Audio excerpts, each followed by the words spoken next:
Hello and happy Wednesday. Today on the Busy Bride podcast, I'm coming to you with tips to make your engagement session the best it can possibly be.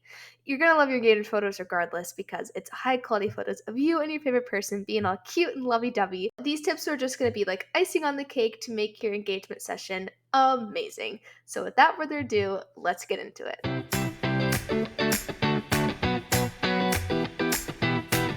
Hello and welcome to the Busy Bride podcast. I'm your host, Gabriella Marie, and I created this podcast to help you research vendors and learn valuable advice as you plan the most special and true to you wedding day of your dreams. Let's get started.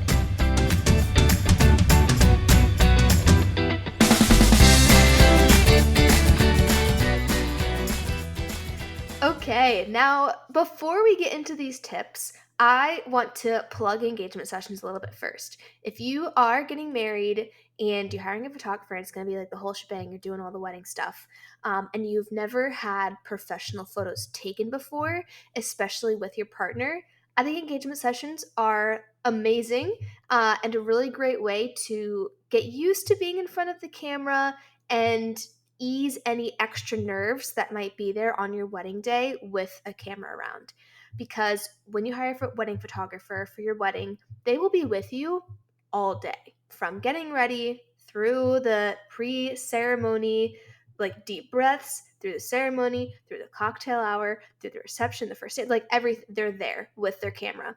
So having an engagement session helps you get used to that, get used to there just being a camera present so that you can still feel yourself and not feel the need to like perform for the camera. And also they help you to feel comfortable with your photographer so it doesn't feel like a stranger there in your wedding day.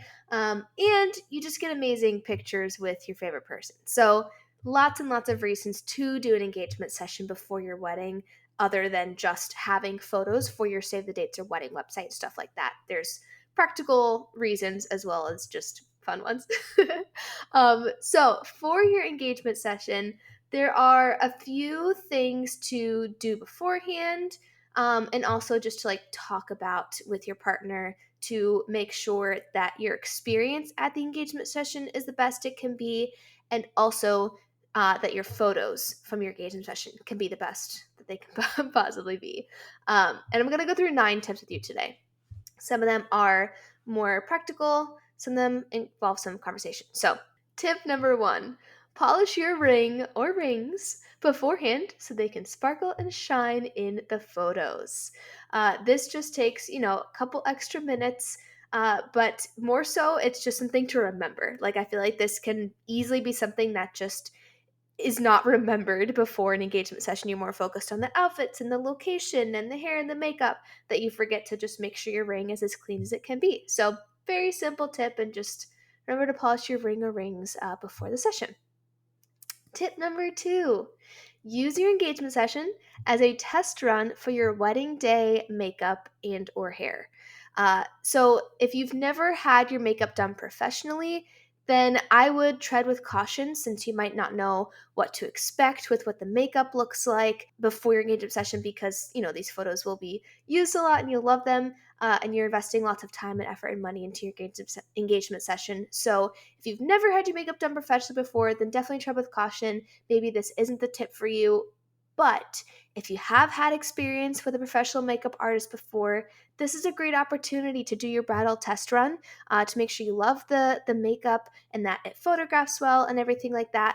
And also it's just a great opportunity and a great excuse to get your makeup done professionally, because I feel like we should treat ourselves to that a lot more. But yeah, this is just a great opportunity for that. But also tread with caution if you think you might not love the makeup the first time around. Personally, I really don't wear that much makeup. It took me so many years to even come around to the idea of makeup. I'm just a very don't put things on my face person. So I would be more nervous about doing this myself, but I know that a lot of couples I photographed have used engagement sessions as the test run for their bridal makeup and they've loved it. So depending on who you are, take this tip with a grain of salt. Tip number 3. This is important. Make sure any clothes that need to be ironed are, in fact, ironed. Uh, so I would recommend the night before your engagement session, the day before, just like setting aside an hour to plan and to prep and to make sure all your ducks are in a row, your rings are polished, your shirts are ironed, everything's laid out like you're good to go. Because it's very hard slash sometimes impossible to make a very wrinkly shirt look not wrinkly in every single picture in your engagement session gallery. So just make sure those shirts are ironed. So that's that. Tip number 4: if you are wearing a button down shirt in the warmer months, please wear an undershirt so your sweat doesn't show through your button down shirt. And this can be for other pieces of clothing too that maybe show sweat easily, but I've noticed it most with button down shirts. Even if you don't normally sweat in warm weather, you might be nervous at the beginning of your session because again, who is in front of the camera on a regular basis? Not many people. And so sweat is just kind of like a natural thing that happens. So the way to combat that is to wear an undershirt so that the sweat doesn't like automatically stick to your shirt and show in the pictures. So undershirts are definitely a go. Tip number 5, another clothes tip. I would recommend doing a spin test and a jump test in your clothes. It doesn't mean that they need to pass, but if they don't pass the spin test or the jump test, but you're set on wearing that outfit, then communicate with your photographer that you're limited with movement. So by those tests, when you spin, two things. First, if you're wearing a dress and you spin, make sure that your dress doesn't come up so high that, it's too high. Make sure everything's still covered and you feel comfortable spinning in the dress. I would also put your arms up when you spin and make sure that, like, again, everything's covered and nothing is like moving out of place because twirls happening in engagement sessions, sometimes spinning happens. I like to do lots of more like action filled prompts and poses to get more natural emotion and movement in the picture. So that's a spin test. Jump test, similar thing. It just kind of makes sure you're comfortable and that things stay in place. So this, yeah, it just if they're not, then definitely communicate that with your photographer. And if you want to do all those more like athletic, extroverted movement poses and prompts for your engagement session, then lean towards clothes that are more suited for that. So that's that tip. Tip number 6: wear 2 outfits if the time allows. So I photograph engagement sessions around like 2 hours long, and this gives time to switch up outfits. A lot of couples will do a more formal outfit and then a more casual outfit. It's kind of like having 2 different sessions in one. There's a lot more uses for the pictures because there's 2 different vibes going on, and there's just more variation. So if you want to like hang up the pictures in your house, you're not hanging up the same clothes all over. Like you have 2 different outfits to choose from. And then again, if you want to wear a dress that is more like flowy, but maybe you can't, run around in, then you can have another outfit that allows you to do more action-filled prompts and poses. So that's my tip: is to plan 2 different outfits. Tip number 7: incorporate an activity that you and your partner both love into your session. So think less props, like we don't need to like hold things up or anything like that, but more action-based activities. So like if you love wine, bring a bottle of your favorite wine, some cute glasses, and a picnic blanket and have a little wine picnic at your engagement session. Or if you both love rollerblading, bring your freaking rollerblades to the session and we can get some cute rollerblading kissy pictures.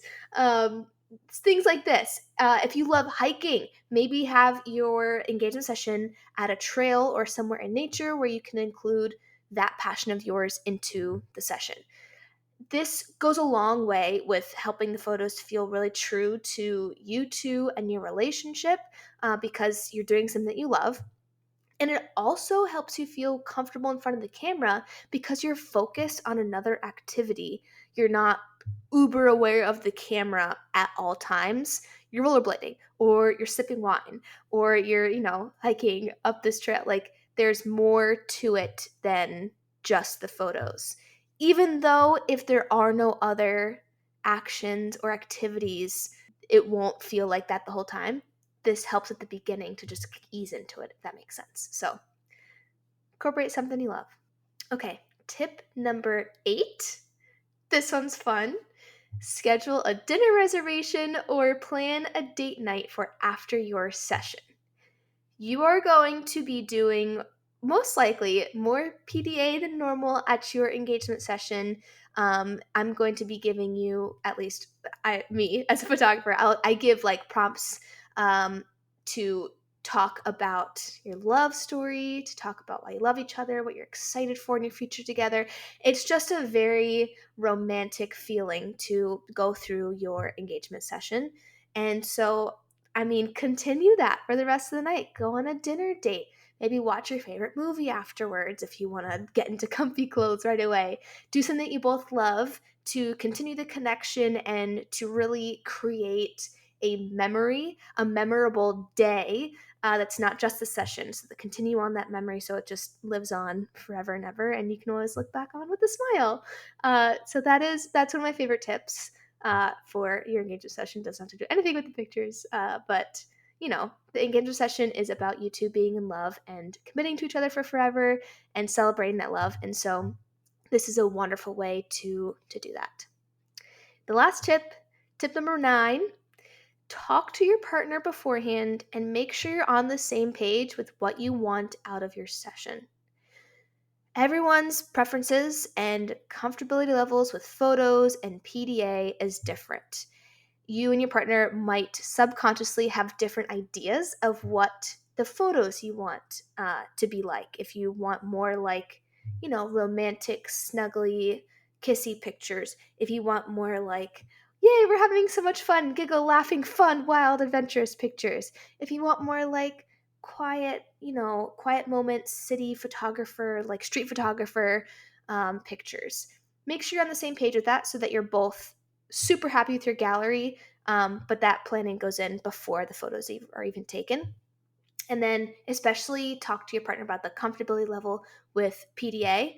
By PDA, it kissing on the lips, kissing on the cheek, on the forehead, holding hands, just being really close. A lot of pictures will involve you guys being close and holding hands and somehow just like being together.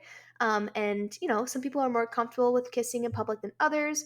Some people are a-okay with PDA in their pictures as long as it's in a more private place and not somewhere that's, again, very public. So just talk to them, make sure you're on the same page, and that will, I think, also help you feel more comfortable and confident going into this session since you are both already on the same page, and it will help your photographer provide you with the best possible result in your gallery. So those are the 9 tips. I hope those helped. I hope you heard something that you didn't before hear, and you're like, "Wow, that's awesome! I'm gonna write that down." Or tell Siri to remind me if you're driving because I do that all the time. If you love this, if this helped, and you think it could help somebody else, share this podcast episode to your story. If you have some other friends who are going through engagement sessions, share this with them. If you share it on Instagram, tag me at Gabriella Marie Audi. I would love that so much. It's spelled in the show notes if you don't know how to spell my name. And if you feel so inclined, a 5-star rating and review takes 5 minutes, and it goes such a long way to getting this podcast out to more couples who could use advice just like this to make their engagement and wedding season the best it can possibly be. So thank you so much for listening. I appreciate your time. Now go hug your person. I'll see you next Wednesday.